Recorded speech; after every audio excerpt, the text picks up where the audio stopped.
بھجوانے کا انتظام کیا گیا۔ مقتول کا گاؤں وہاں سے تقریباً 1 میل دور تھا۔ اس کے گھر والوں کو پتہ بھی نہیں چلا تھا کہ وہ قتل ہو گیا ہے۔ نمبردار نے، جو سکھ تھا، اس کے ساتھ کے دونوں آدمیوں نے، جن میں سے ایک ہندو اور ایک مسلمان تھا، مجھے کہا کہ آپ پولیس کے افسر ہیں، ہم سے زیادہ بہتر سمجھتے ہیں، لیکن ہم آپ کو یہی مشورہ دیں گے کہ اس واردات پر مٹی ڈالیں، جنوں کی کارستانی ہے۔ مسلمانوں نے مجھے چند سال پرانے قتل کی ایک کہانی سنا دی اور آخر میں کہا کہ تھانے دار کو بہت پریشانی اٹھانی پڑی۔ آخر انگریز پولیس کپتان نے آ کر حکم دیا کہ تفتیش روک دو، یہ قتل جنات نے کیا ہے اور ہم جنات کو نہیں پکڑ سکتے۔ میں نے اس کہانی کی تردید نہ کی۔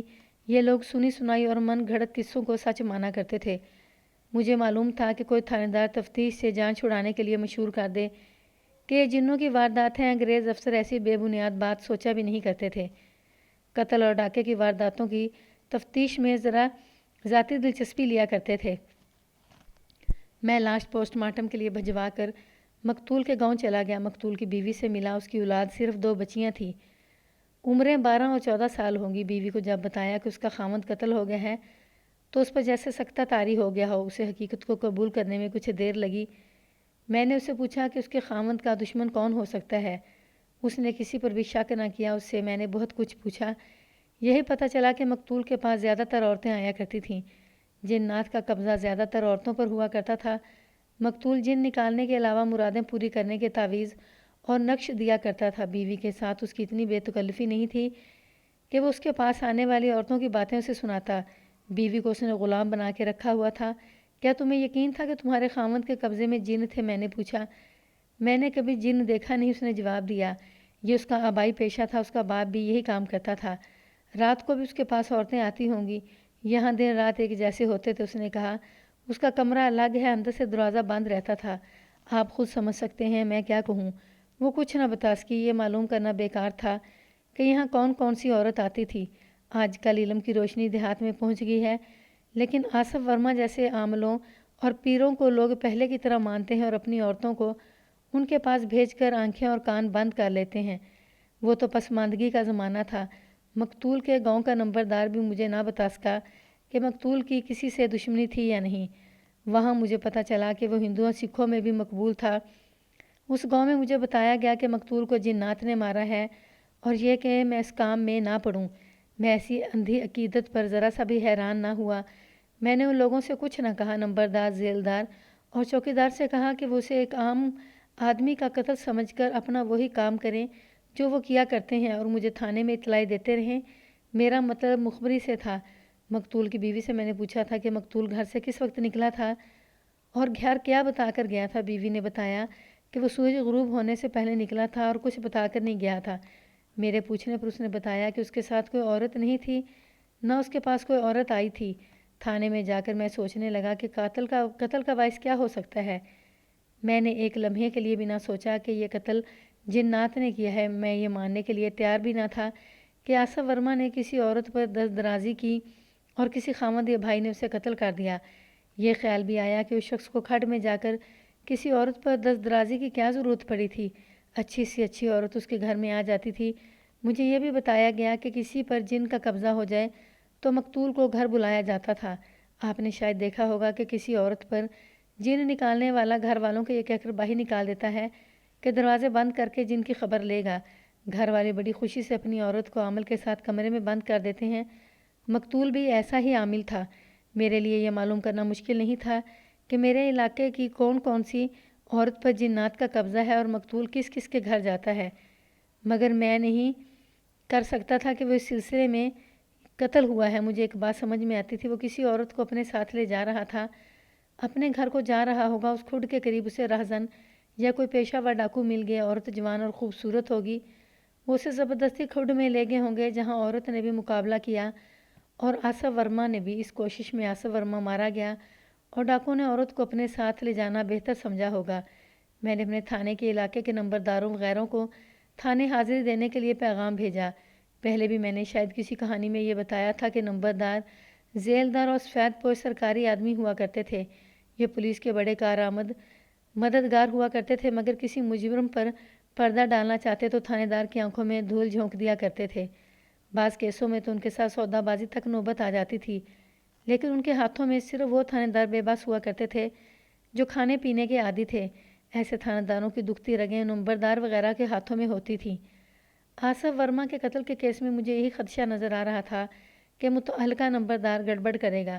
اس کی کوئی وجہ ہو نہ ہو، وجہ سامنے نظر آ رہی تھی کہ اسے جنات کی واردات سب کہہ رہے تھے کہ میں نے جنات کی توہین کر دی ہے تو وہ گاؤں کو نقصان پہنچائیں گے۔ وہ سب مقتول کے معتقد تھے، ایسا نہ ہوتا تو میں انہی میں سے اس کا کوئی دشمن نکال لیتا۔ میں ذہن پر زور دیتا رہا، اپنے اے ایس آئی اور ہیڈ کانسٹیبلوں کے ساتھ تبادلہ خیالات کرتا رہا۔ اے ایس آئی گبیر سنگھ کے جو ہندو راجپوت تھا، خیالات مجھ سے ملتے جلتے تھے۔ اس سے مجھے سوچنے میں کچھ مدد مل گئی۔ میں چونکہ ان عاملوں اور پیروں اور گدی نشینوں کی پراسرار دنیا سے اچھی طرح واقف تھا، اس لیے مجھے خیال آیا کہ مقتول کی دشمنی اسی کے پیشے کے کسی آدمی کے ساتھ ہوگی اور جھگڑا عورت پر ہوگا۔ ایک خیال یہ بھی آیا کہ اس عورت کے جس کی چوڑیوں کے ٹکڑے میرے پاس تھے دام میں دانے کے طور پر استعمال کیا گیا ہو، یعنی آصف ورما کو گھر سے باہر پھندے میں لانے کے لیے اس عورت کو بھیجا گیا اور وہ پھندے میں آ گیا۔ اس نے اس عورت کے ساتھ دست درازی کی، اتنے میں اس کے دشمن آ گئے۔ انہوں نے کلہاڑیوں وغیرہ سے قتل کرنے کی بجائے اس کا گلا دبانا شاید اس لیے مناسب سمجھا کہ یہ تاثر پیدا ہو کہ اسے جنات نے مارا ہے۔ سورج غروب ہو رہا تھا جب مجھے پوسٹ مارٹم رپورٹ ملی۔ مقتول کا گلا دبایا گیا تھا۔ ڈاکٹر کے اندازے کے مطابق مقتول کو مرے 16 گھنٹے گزر گئے تھے۔ یہ اندازہ ہوا کرتا ہے 1 گھنٹہ کم یا زیادہ ہو سکتا ہے۔ اس کے مطابق مقتول رات کو نہیں بلکہ سورج غروب ہونے کے وقت کے لگ بھگ قتل ہوا تھا۔ اس کے گاؤں کے لوگ لاش لینے آئے ہوئے تھے۔ میں ان سے پوچھتا رہا۔ مجھے پتہ چلا کہ اس علاقے میں ایک پیر بھی ہے جو شاہ قلندر حجویری کے نام سے مشہور ہے۔ گاؤں کے ان آدمیوں سے کریدنے پر پتہ چلا کہ مقتول شاہ قلندر کے خلاف باتیں کیا کرتا تھا اور کہا کرتا تھا کہ شاہ قلندر کے قبضے میں کوئی جن نہیں۔ میں نے شاہ کو کبھی نہیں دیکھا تھا، نام سنا تھا۔ مجھے ایسے محسوس ہوا جیسے مقتول کا ایک دشمن مل گیا ہو۔ میں رات کو کھانا کھا کر گھوڑے پر سوار ہوا اور شاہ قلندر کے گاؤں چلا گیا۔ میں پرائیویٹ کپڑوں میں تھا۔ گاؤں میرے تھانے سے تقریباً 3 میل دور تھا۔ شاہ قلندر 3-4 مریدوں میں بیٹھا تھا۔ صاف پتہ چلتا تھا کہ شراب چڑھی ہوئی ہے۔ اسے بتایا گیا کہ میں کون ہوں۔ اس نے مسکرا کر اور بے نیازی سے گاؤں تکیے پر نیم دراز رہتے ہوئے میرے ساتھ ہاتھ ملانے کے لیے ہاتھ بڑھایا۔ میں نے مریدوں کی طرح اس کا ہاتھ اپنے دونوں ہاتھوں میں لے کر چوما اور آنکھوں سے لگایا اور اس کے قدموں میں بیٹھ گیا۔ بیٹھا دیکھ کر اس کے نشے میں خمار کی کیفیت پیدا ہوگی۔ اس کی آنکھیں جو پوری کھلی ہوئی تھیں آدھ کھلی ہو گئیں۔ سرکار، میں نے اسے مظلوموں کے لہجے میں کہا، بڑی مشکل میں گرفتار ہو کے آیا ہوں، تنہائی میں بات کرنا چاہتا ہوں۔ اس کے اشارے پر سب باہر چلے گئے۔ میرا کانسٹیبل جمیل الدین میرے پاس بیٹھا رہا۔ شاہ قلندر نے مخمور لہجے میں کہا کہ میں بات کروں۔ آصف ورما قتل ہو گیا ہے، میں نے کہا۔ مجھے بتایا جا رہا ہے کہ اسے جنوں نے قتل کیا ہے۔ میری نوکری کا سوال ہے سرکار، انگریز ہمارے جنوں کو نہیں مانتے۔ آپ کے ہاتھ میں جو طاقت ہے وہ اور کسی میں نہیں۔ آپ کے متعلق بہت کچھ سن کر آیا ہوں، مجھے یہ بتائیں کہ اسے کیا واقعی جنوں نے قتل کیا ہے؟ اگر ایسا ہی ہے تو میں تفتیش سے ہاتھ کھینچ لوں گا، ورنہ میں بے گناہ لوگوں کو مشتبہ بٹھا کر انہیں مارتا پیٹتا رہوں گا۔ اسے میرے جنوں نے قتل کیا ہے، شاہ قلندر حجویری نے کہا۔ وہ میرے جنوں کو ورغلا رہا تھا۔ میرے قبضے میں بڑے ظالم جن ہیں۔ آپ اس مردود کے قتل کی تفتیش چھوڑ دیں ورنہ آپ کو بھی نقصان پہنچے گا۔ میں جانتا ہوں کہ اسے کون سے جن نے مارا ہے۔ کیا وہ جن بیان دے سکتا ہے کہ یہ قتل اس نے کیا ہے؟ میں نے کہا، میں نے تفتیش روکنے کی کوئی وجہ بھی یہ لکھنی ہے ورنہ میرے انگریز افسر کہیں گے کہ میں نے جنات کا بہانہ بنا کر تفتیش سے جان چھڑائی ہے۔ میں نے اس کے گھنٹنوں پر ہاتھ رکھ کر التجا کی، مجھ پر رحم کریں سرکار، اس جن کو حاضر کر کے بیان دلا دیں ورنہ میں رگڑا جاؤں گا، مجھے نوکری سے جواب مل جائے گا۔ وہ سوچ میں پڑ گیا۔ میں اس کے چہرے پر نظریں جمائے بیٹھا رہا۔ اس کی آنکھیں بند ہو چکی تھیں۔ کچھ دیر بعد اس نے آنکھیں کھولیں۔ نیک بخت کا غصہ ابھی ٹھنڈا نہیں ہوا، شاہ قلندر نے کہا۔ یہی ہے، کہتا ہے میرے ساتھ بات نہ کرنا، اسے مجھے کہو یہاں سے چلا جائے۔ میں بیان دے دیتا ہوں کہ یہ قتل جن نے کیا ہے۔ میرے ساتھ جمیل الدین نام کا جو کانسٹیبل تھا وہ ذہین آدمی تھا۔ اس نے ایسی ایکٹنگ شروع کر دی جیسے سخت خوف زدہ ہو گیا ہے۔ مجھے کانپتی ہوئی آواز میں کہنے لگا، ملک صاحب آپ کس چکر میں پڑ گئے ہیں؟ اپنے ساتھ آپ مجھے بھی مروائیں گے؟ سرکار ٹھیک فرماتے ہیں کہ جن غصے میں ہے۔ میں بدو بنا رہا، لیکن کاغذوں میں کیا لکھیں؟ میں نے کہا، سرکار ایک زحمت گوارا فرمائیں، تھانے میں چل کر بیان دیں یا جن کو یہاں حاضر کر کے بیان دلا دیں۔ او احمق انسان، شاہ قلندر نے دھیما سا کہکا لگا کر کہا۔ قلندر کا تھانے سے کیا مطلب؟ یہ جن بڑا ظالم ہے، اسے ابھی حاضر نہ کرا، پھر سرکار خود تھانے تشریف لے چلیں، میں نے کہا۔ وہ گاؤں تکیے پہ نیم دراز تھا، بالکل ہی لیٹ گیا اور انگڑائی لے کر بولا، معلوم ہوتا ہے تو خیریت سے گھر نہیں جانا چاہتا، تو مجھے بھی مروائے گا۔ میں نے آگے ہو کر شاہ قلندر کی کلائی پر ہاتھ رکھا اور کلائی دبا کر کہا، قلندر صاحب آپ کو تھانے چلنا پڑے گا، اگر ضرورت سمجھو تو اپنے جن کو بھی ساتھ لے چلو۔ اس نے دبے دبے روب سے بھی اور کھسیانی سی ہنسی ہنس کر بھی مجھے ٹالنے کی کوشش کی، اور اس نے یہ بھی کہا کہ سارا گاؤں اس کا مرید ہے اور اس پر گاؤں والے جانے قربان کر دیں گے۔ میں نے اسے بتایا کہ گاؤں کے باہر میری پوری گارد کھڑی ہے، اگر اس نے تھانے چلنے سے پسو پیش کی تو میں اسے گرفتار کر کے لے جاؤں گا۔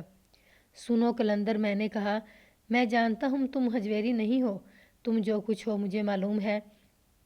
میں تھانے چلا گیا تو گاؤں میں میری بےزتی ہوگی۔ اس نے آنکھیں پوری طرح کھول کر اور قلندری کے چبوترے سے نیچے اتر کر ایک عام قسم کے مشتبہ آدمی کی طرح کہا، میرا بیان یہیں لے لیں، آپ کی بہت خدمت کروں گا، جو حکم کریں گے پیش کروں گا، ساری رات عیش کراؤں گا، جیسی عیش چاہو گے ویسی ہی مہیا کروں گا۔ رات کا وقت ہے، میں نے کہا، آدھی رات کے بعد میں خود ساتھ آ کر تمہیں یہاں چھوڑ جاؤں گا، کسی کو خبر نہ ہوگی، کسی کو بھی خبر ہو بھی گئی تو کہنا کہ تھانے دار کے گھر جنات نے گڑبڑ کر دی ہے، انہیں بھگانے گیا تھا۔ میں اس کوشش میں تھا کہ یہ شخص باتوں سے ہی میرے ساتھ چل پڑے اور مجھے دوسری کارروائی نہ کرنی پڑے۔ بہرحال اسے میں نے اٹھا لیا اور ہم چل پڑے۔ تھانے لا کر میں نے اسے کہا کہ وہ قاتل جن کو حاضر کرے اور اسے کہے کہ وہ بیان دے۔ مجھے معلوم تھا کہ اس کے قبضے میں کوئی جن نہیں، نہ کوئی جن بیان دینے آئے گا۔ اس نے کہا کہ وہ خود بیان دے گا۔ میں نے کہا کہ چلو بیان دو۔ اس نے جو بیان دیا، اگر میں اسی کے الفاظ اور اسی کے لہجے اور انداز میں پورے کا پورا آپ کو سناؤں تو یہ بہت ہی دلچسپ ہوگا، لیکن کہانی بلا ضرورت لمبی ہو جائے گی۔ مختصر یہ کہ اس نے یہ بیان دیا کہ اس کے قبضے میں جنات ہیں۔ آصف ورما اس کے جنات کو پریشان کرتا تھا۔ آصف کے قبضے میں جو جنات تھے وہ نوری نہیں، ناری تھے، وہ صرف شیطانی کام کرتے تھے۔ ان سے مقتول نے ان نوری جنات کو پریشان کرایا جو شاہ قلندر کے قبضے میں تھے۔ انہیں مقتول کے شیطان جنات نے پھوٹ ڈال دی۔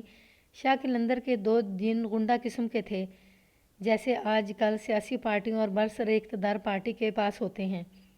ان دونوں نے آصف ورما کو قتل کر دیا اور شاہ قلندر کو جا کر بتایا کہ مقتول کی لاش فلاں کھڈ میں پڑی ہے۔ ان دونوں کو شاہ قلندر اپنے موکل کہتا تھا۔ موکل ان جنات کو کہتے ہیں جن سے کام لیا جاتا ہے۔ ہو سکتا ہے شہروں میں پیدا ہونے والی آج کی نسل شاہ قلندر کے اس بیان کو لغو اور افسانوی سمجھتی ہو، جیسے الفاظ میں نے خود کو کہانی کو دلچسپ بنانے کے لیے لکھ دیے ہیں۔ آپ دیہات میں ان شاہوں و عالموں کے زیر اثر لوگوں میں اٹھے بیٹھے ان میں جنات کی کہانیاں سچ مانی جاتی ہیں۔ شاہ اور عامل اپنی اصطلاحوں میں باتیں کرتے ہیں، شہروں میں بھی ان کہانیوں کو سچ مانا جاتا ہے۔ کوئی جن کسی لڑکی پر عاشق ہو جاتا ہے اور کوئی چڑیل کسی مرد پر فریفتہ ہو جاتی ہے۔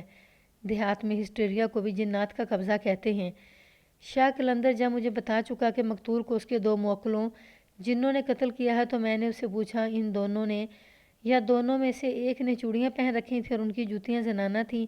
میں نے ان سے پوچھا نہیں، اس نے جواب دیا، میرا خیال ہے ان میں سے ایک نے عورت کا روپ دھارا ہوگا اور آصف ورما کو ورغلا کر اس کھڈ میں لے گیا ہوگا، پھر دوسرا بھی آ گیا ہوگا اور دونوں نے آصف کو مار ڈالا۔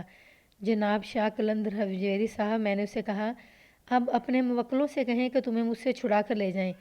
اگر وہ نہیں آئے تو انہیں کہو کہ اقبال جرم کریں، اگر وہ یہ بھی نہیں کرتے تو تم اقبال جرم کر لو، قلندر فائدے میں رہو گے۔ اس نے اپنے انداز سے بات کی، مگر وہ خود محسوس کر رہا ہوگا کہ اب اس کی زبان ہکلا رہی تھی اور اس کے پاؤں کے نیچے زمین ہل سی رہی تھی۔ تم نے بہت گناہ کر لیے ہیں قلندر۔ میں نے اس کے کندھے پر ہاتھ رکھ کر دبایا اور کہا، تم نے لوگوں کی بیویوں، بیٹیوں اور بہنوں کی عزت پر بہت عیش کر لی ہے، اب تمہارے حساب کا وقت آ گیا ہے۔ کل تک مجھے پتہ چل جائے گا کہ تمہاری کون کون سی مریدنی مقتول کے قبضے میں چلی گئی تھی اور تمہارے روپے پیسے والے کتنے سائلوں کو مقتول نے ورغلا لیا تھا۔ کیا تم مجھے الو سمجھتے ہو کہ میں اتنا بھی نہیں جانتا کہ تم دونوں میں کاروباری رقابت اور حسد تھا؟ میں تمہارے جنات کا بھوت ہوں، اپنی زبان سے بتا دو تو پھانسی سے بچا لوں گا۔ اب اپنی فریب کاری کو ذہن سے نکال دو، یہ تھانہ ہے، یہاں ہتھ کڑیاں اور حوالات ہے، جن یہاں نہیں آ سکتے۔ سچ بتا دو، اندر خانے کیا ہوا اور تم نے آصف ورما کو کس طرح قتل کیا یا کرایا ہے؟